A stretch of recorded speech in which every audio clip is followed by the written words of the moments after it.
नमस्कार किसान भाइयों, किसान साथियों, आज फिर हम बात करने वाले हैं धान की फसल के बारे में। क्योंकि किसान भाइयों, जो धान की फसल है अब तकरीबन 50 से 60 दिन की होने वाली है। तो किसान भाइयों, उसमें जो आने वाली जो सुंडी है उसके अंदर जो रस चूसक जो कीट आने वाले हैं, तो उसके बारे में आपको आज मैं इस वीडियो में बताने वाला हूँ कि आप उनके रोकथाम के लिए अपनी धान की फसल में किन दवाइयों की स्प्रे या कौन सी दवाई आप इस्तेमाल करें, जिससे कि जो ये रस चूसक जो कीट है या फिर जो पत्तल पेट घोप की सुंडी आपके खेत में है वो बिल्कुल ठीक होने वाली है। तो चलिए किसान साथियों, मेरा नाम है आकाश राणा और आप देख रहे हैं अपना यूट्यूब चैनल किसान विज्ञान। तो चलिए किसान साथियों, वीडियो को अंत तक जरूर देखें ताकि आपको इस वीडियो के माध्यम से एक अच्छी इन्फॉर्मेशन मिल सके। तो चलिए किसान साथियों, वीडियो को शुरू करते हैं। तो किसान साथियों, आज हम बात धान की फसल के बारे में करें। तो किसान साथियों, जब धान की फसल 40 से 50 दिन पार हो जाए तो उसके अंदर जो नाली होती है वो विकसित हो जाती है, उसके अंदर जो गोब है वो बनना शुरू हो जाती है। तो किसान साथियों, धान की इसी अवस्था में जो सुंडी का प्रकोप है सबसे ज्यादा देखने को मिलता है। क्योंकि जो सुंडी होती है वो धान का जो तना होता है उसके अंदर घुस जाती है और वहां पे अंडे देना शुरू कर देती है। तो किसान भाइयों, जो ये स्टेज होती है धान की, इसमें जो सुंडी का सबसे ज्यादा प्रकोप देखने को मिलता है।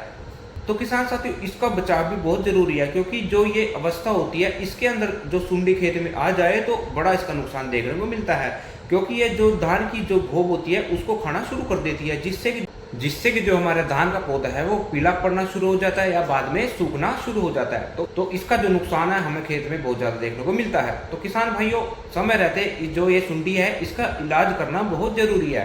तो किसान साथियों, अब हम बात करें कि इसके जो लक्षण है खेत में कैसे दिखाई देते हैं। तो किसान साथियों, आप सबसे पहले जो सा धान का पौधा पीला पड़ चुका है तो उसमें आप देखने को मिलेगा जो उसकी जो पौधे की जो गोब होती है वो पीली पड़ना शुरू हो जाती है। और जब आप वो जो गोब की जो पत्ती होती है, जो झंडा पत्ती होती है, जब उसको पकड़ के खींचोगे तो जो पत्ती है वो टूट करके बाहर आ जाती है। तो किसान साथियों, उसमें आपको देखने को मिलेगा उसके निचले जो हिस्सा होता है उसको आप चेक करना, वो आपको गला हुआ नजर आएगा और उसके अंदर जो बेकार से मैल है वो आपको सूंघने को मिलेगी। तो किसान साथियों, आप समझ जाना कि जो आपकी धान का पौधा है इसके अंदर सुंडी है।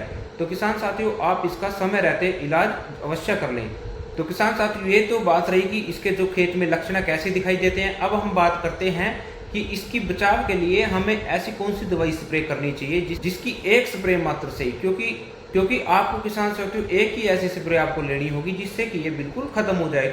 क्योंकि आपने अनजाने में वैसे ही आपके पास कोई दवाई पड़ी हो, इंसेक्टिसाइड पड़ो, आपने उसकी स्प्रे कर दी और उसके बावजूद जो सुंडी है वो खत्म ना हो, तो किसान साथियों ये हफ्ता 10 दिन के अंदर आपके खेत में बहुत ज्यादा नुकसान इसका देखने को मिलता है। तो आप समय रहते एक अच्छी और जो सुंडी के ऊपर जो स्पेशल दवाई आती है आप उसका ही इस्तेमाल अपने खेत में करें।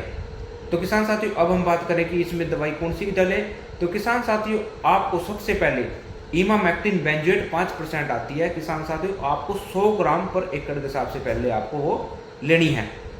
और याद रहे कि ये कोई किसी अच्छी कंपनी की हो, क्योंकि जो अच्छी कंपनी का टेक्निकल है वो आपको बहुत अच्छा रिजल्ट देने वाला है। तो आप हमेशा ध्यान रखें कि एक अच्छी कंपनी का ये इमामेक्टिन बेंजोएट जो 5% में आता है वो आपको इस्तेमाल करना है। और साथ में आप जो आपके खेत में रस चूसक जो कीट होते हैं जैसे हरा तेला हो गया, भूरा तेला हो गया, उसके लिए आप इसी के साथ 50 ml पर एकड़ के हिसाब से थाइमेथोक्सम 30% एफएस लिक्विड में आती है, इसी के साथ आपको वो भी लेना है।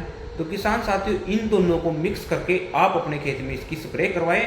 और साथ में किसान साथियों, आपको सिलिकॉन बेस्ड एक चिक्कर आता है, सिलिकॉन बेस होता है, एक सिलिकॉन बेस आता है, वो भी आपको इसी के साथ इस्तेमाल करना है। वो आपको 50 ml पर एकड़ के हिसाब से इस्तेमाल करना है।